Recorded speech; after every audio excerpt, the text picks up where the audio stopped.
My brother is the villainous alpha. In the storyline, he'd ruthlessly pursue and dominate the protagonist, ultimately ending up bankrupt and homeless. But what about my comfortable life? To protect my cushy existence, I deliberately released omega pheromones when Ethan was about to capture the protagonist, trapping him in the room while pretending to care. Ethan, forced love isn't sweet. I cooed. Suddenly, bitter grapefruit pheromones engulfed me. Shit. His rut cycle started.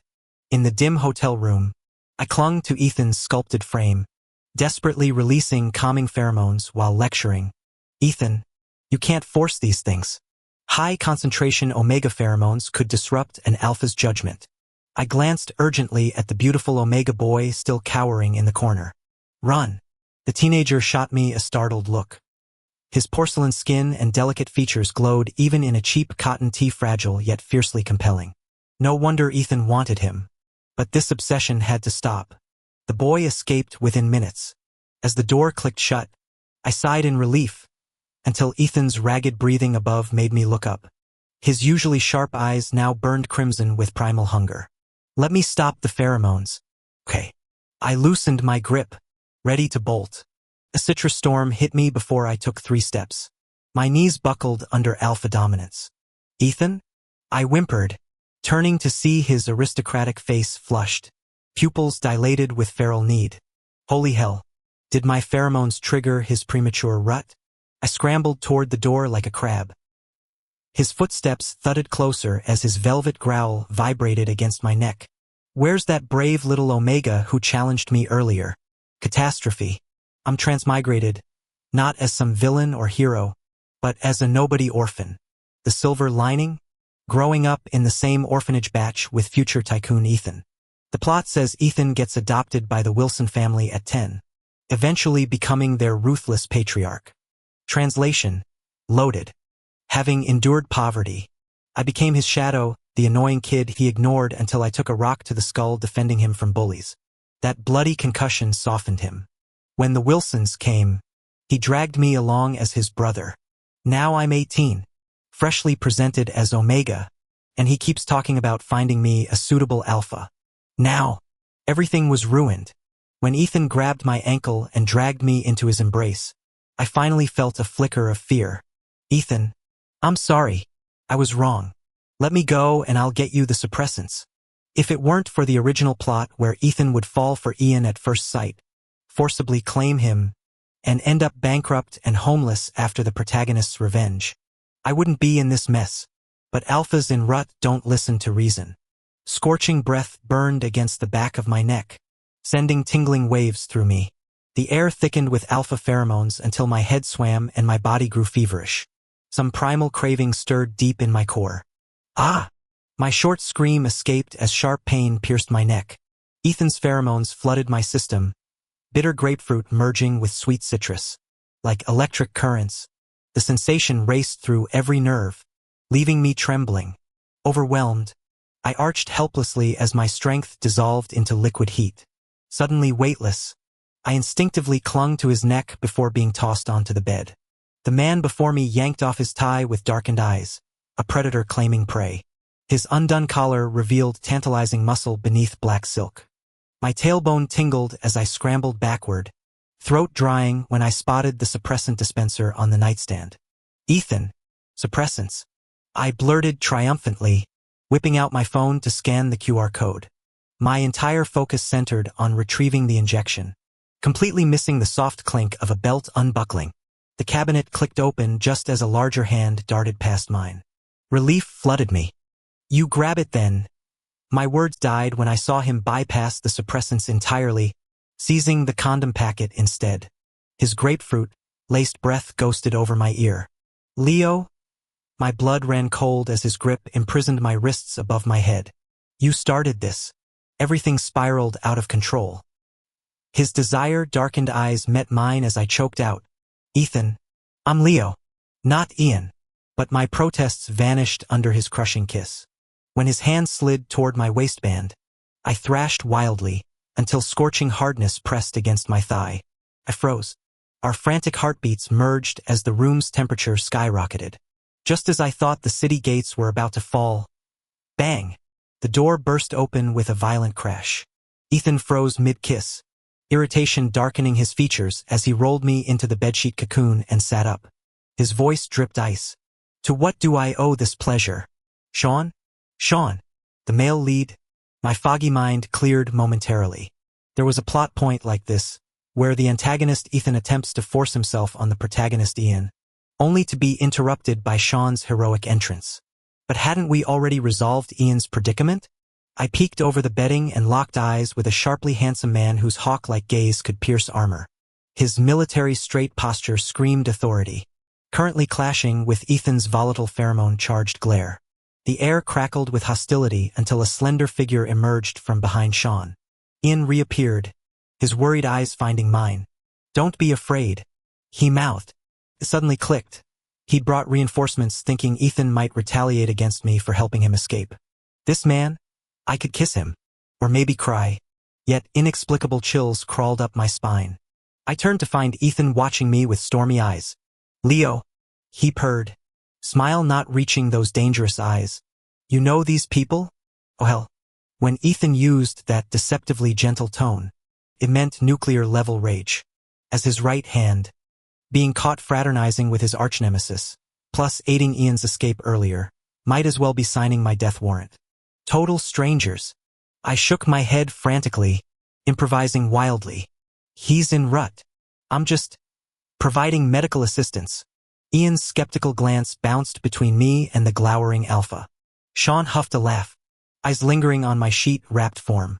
Since you've got company, Ethan, he drawled, deliberately intertwining fingers with Ian. Stop eyeing other people's property. The door slammed shut, leaving suffocating silence. I braced for explosion, but Ethan simply stared at the closed entrance with murderous calm. If looks could kill, Sean's DNA would be scrubbed from existence. Seizing the cleared atmosphere, I scrambled for rut suppressants. Look, I ventured. Forced conquests are passé. If you like someone, win them over with kindness. Build trust slowly. Ethan turned abruptly, obsidian eyes burning. Haven't I been good enough? My eye twitched. Unless good meant sexual assault that should have landed him in jail if not for plot armor. Sure. I deadpanned. You're practically Prince Charming. Sigh. Even though he's the villain, he's still my brother. Guess I'll just have to spoil him myself. As I spoke, I shoved the suppressant into his hand. Inject it now. The pheromone concentration in the air was so thick it made me dizzy. If this continued, I might lose control too. Ethan's recently stabilized expression darkened again. Yet under my intense gaze, he reluctantly took the suppressant. The moment the injection took effect, the overpowering scent of green grapefruit faded slightly. I threw off the blanket to leave. Well, Ethan, I'll just... The word go died in my throat as arms wrapped around me through the covers. A hoarse voice, brooking no argument, murmured near my ear. Didn't you promise to take care of me? Release some pheromones. I'd only said that casually, but during an alpha's rut, and Omega's pheromones do have calming effects. Unable to refuse, I complied. Okay. Sweet citrus notes gradually mingled with the grapefruit aroma. I lost track of how long we stayed like that. After tonight's emotional roller coaster, exhaustion finally pulled me into fitful sleep, unaware that the man beside me was breathing increasingly raggedly. He eventually released me to press a trembling hand over his eyes, veins bulging from restraint. An alpha's rut lasts days. Though Ethan used suppressants, his volatile mood kept him from work. I suggested returning home where staff could care for him, but he just stared silently. Guilt twisted my gut. His early rut was my fault. I owed him this, so began my week trapped in the hotel, functioning as his living stress ball while diffusing calming pheromones. Only when his rut ended did I wake to an empty bed. I sat blinking at the vacant space, an odd hollowness echoing in my chest before shaking it off. What was I even thinking? My phone buzzed. I grabbed it from the nightstand, bedhead forgotten, to see Ethan's message frowny face back to work. Eat breakfast here before leaving. I sent a kitten emoji. Got it. He replied instantly with a matching sticker, a larger cat gently patting a smaller one. Weirdly tender? My pulse skipped before I flopped back down. Delusions. Definitely delusions. 3 weeks passed without seeing him. Rumor said he'd been away on a project. After initial restlessness, I threw myself into college prep. My college acceptance letter had arrived. I'd made it into a university. Though life with Ethan had been comfortable, I never forgot what the orphanage director told me in my past life. Only by becoming indispensable can you avoid abandonment. I still remember the day the scores came out. Ethan was visibly pleased, probably relieved I hadn't embarrassed him. Before I knew it, the first day of college arrived. I'd prepared to go alone, but when I dragged my luggage downstairs, there he was. Ethan sat on the sofa with a laptop, issuing sharp instructions to someone. Hearing my footsteps, he glanced up and paused mid-sentence. After hurriedly concluding his call, he strode over to take my suitcase. Got everything? When I nodded, noticing his earlier intensity, I offered, Ethan, if you're busy with work, don't be ridiculous.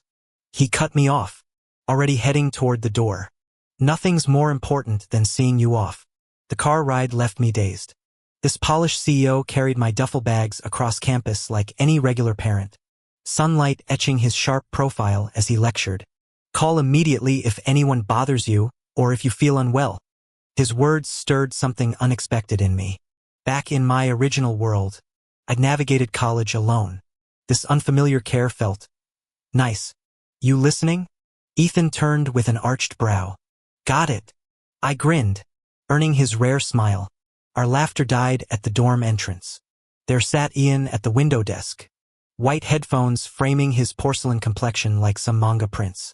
My stomach dropped as Ethan's gaze locked onto him. Welcome, Ian said coolly, smile evaporating when he noticed Ethan. The tension thickened until Ethan finally set down my bags. Eat properly, he muttered before leaving. As I unpacked, Ian approached. Need help? His velvety voice could charm anyone except me. No thanks. Ethan messaged daily after that, video calling each night to check on campus life.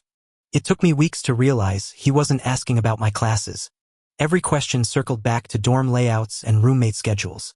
When the military training exhaustion became my excuse to stop the calls, his texts grew more insistent. I stared at my buzzing phone during lunch break, tracing the cracks in the cafeteria table. The ham sandwich tasted like cardboard. Sigh. It's not that I don't want to talk to him. His mindset's just too reckless. Bankruptcy alert. Another sunset. On our way to the cafeteria after training, my roommate Xavier slung an arm over my shoulders and teased. Leo, you really need to bulk up.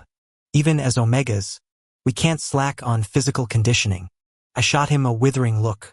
What a paragon of omega strength you are. We'd been drilling all day in this heat. Even dogs would be panting. Xavier laughed at my eye roll, then suddenly shoved me away. Holy shit, how'd that punk get accepted here? He can't find out I presented as Omega. Before I could turn, he'd vanished like smoke. When I glanced back, a lanky guy strode past.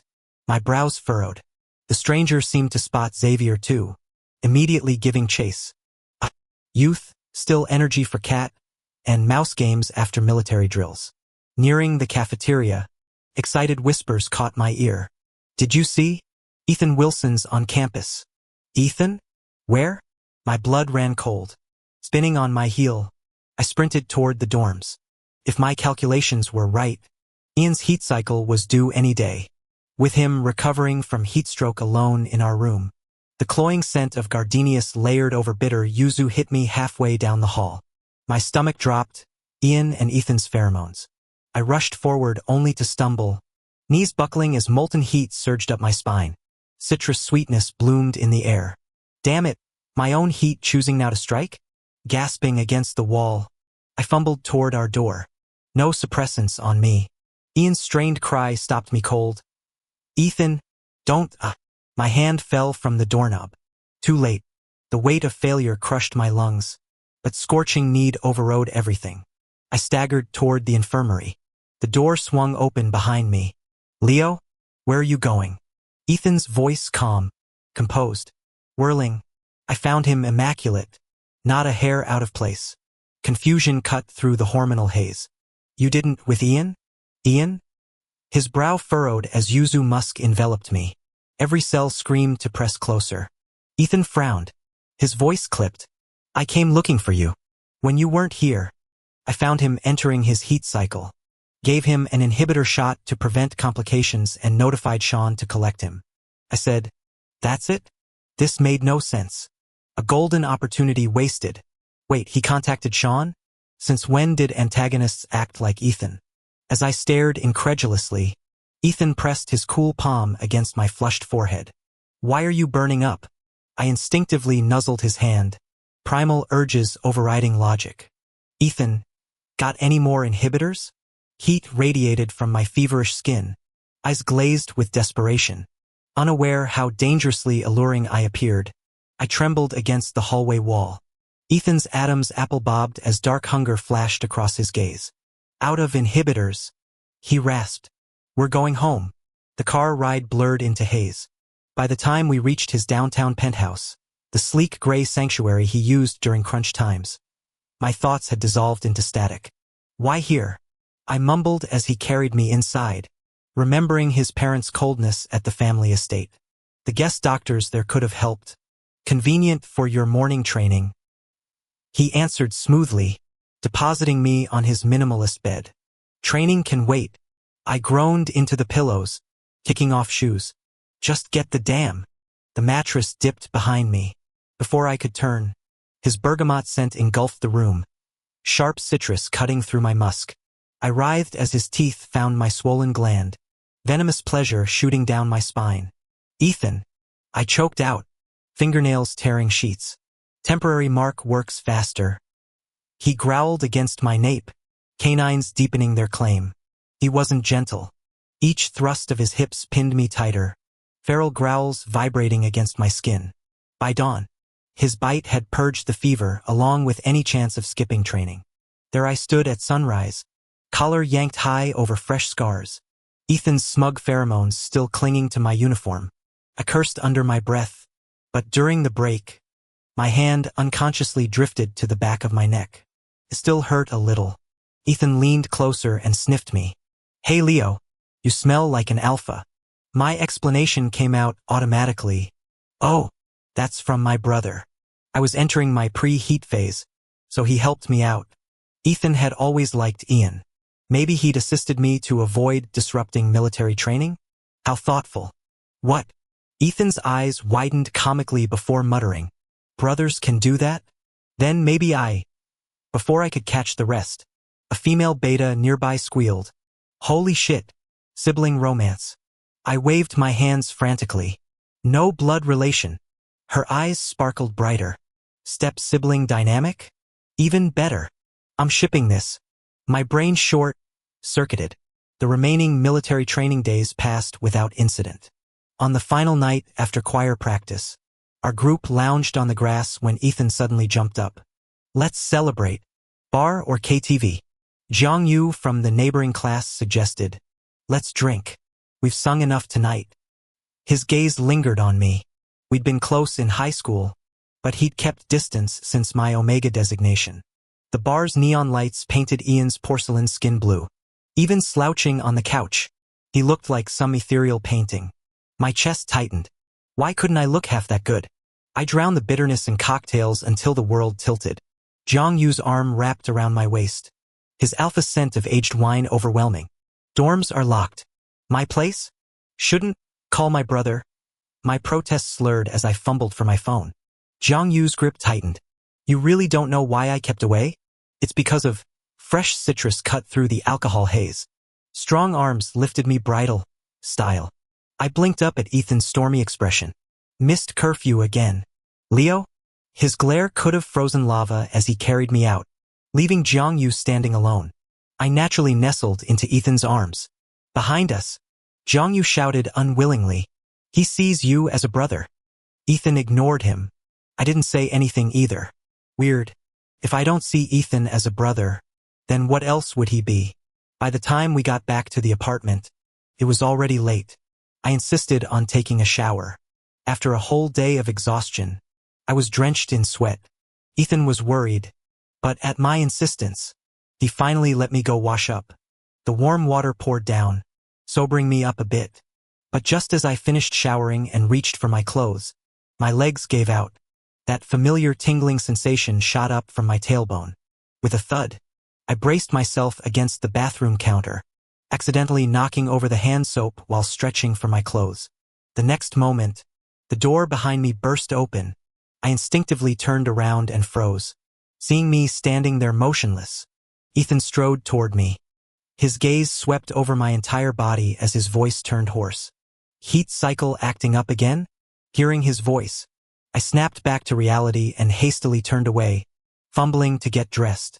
After pulling on my underwear, I tried to sound composed. Ethan, hurry up. Give me another temporary mark.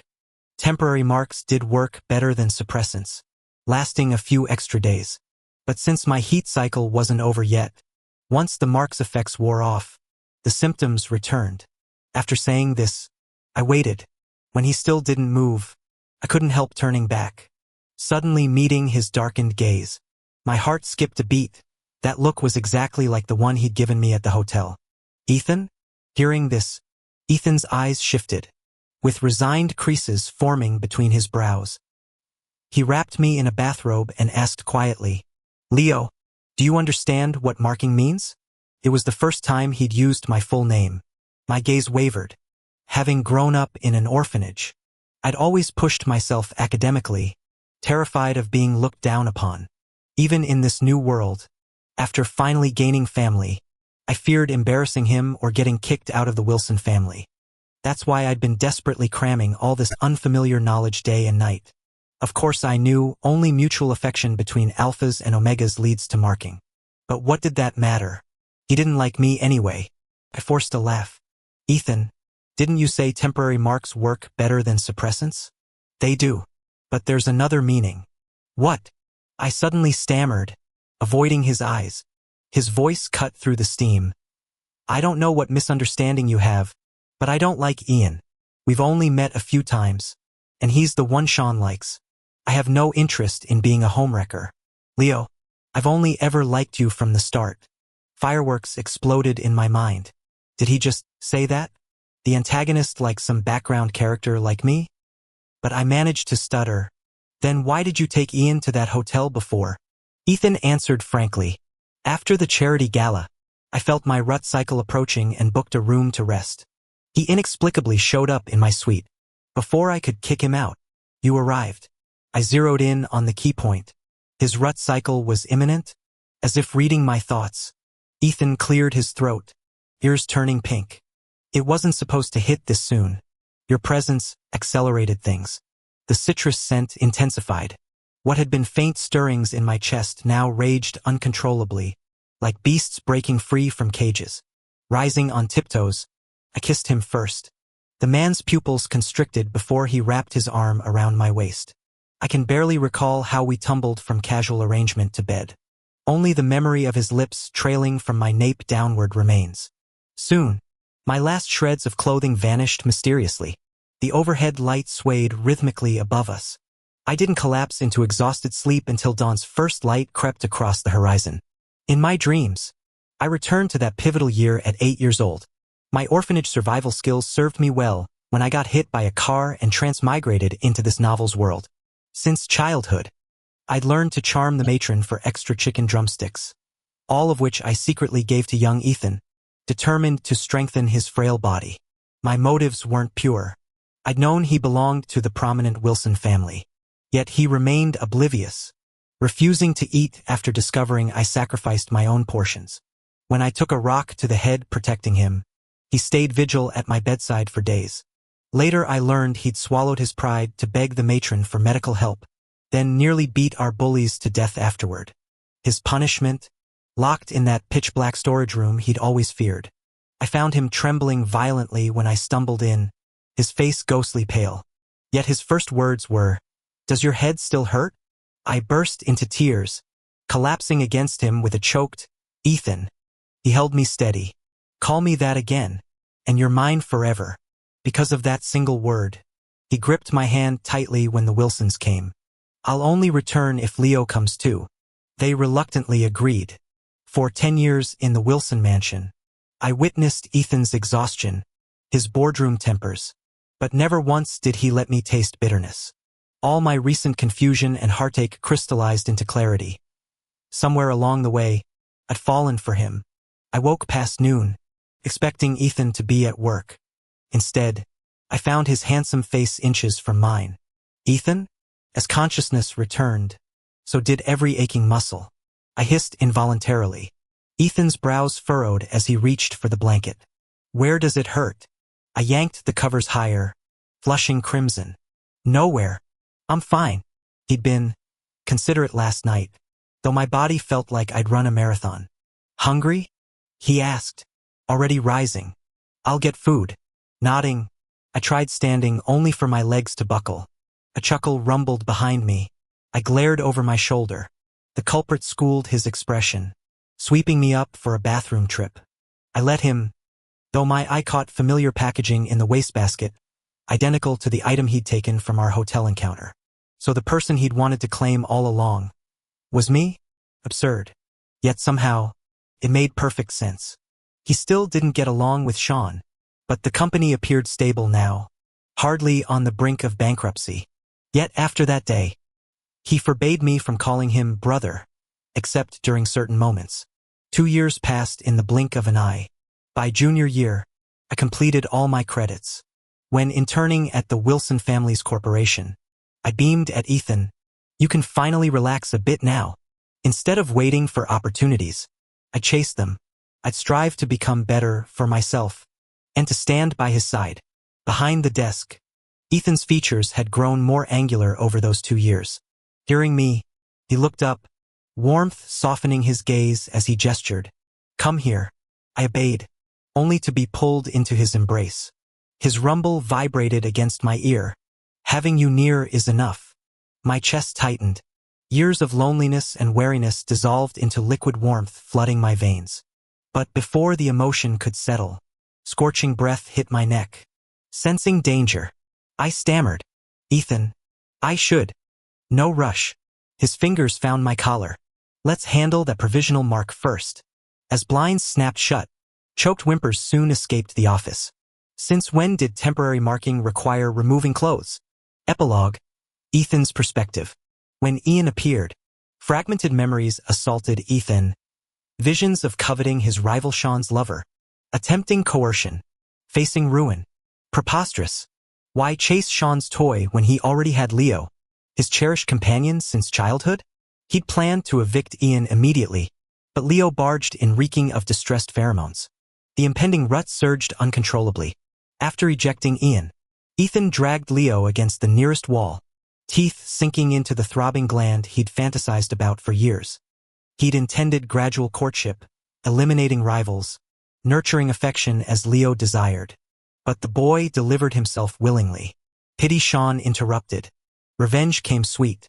Finding Ian in heat, Ethan administered suppressants before summoning Sean. Let the bastard suffer denied temptation. Yet karma struck when Leo's own heat emerged moments later.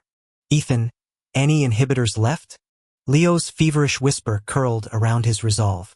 The lie slipped out smoothly. None. Let's go home. Ethan's grip tightened. He'd waited too long.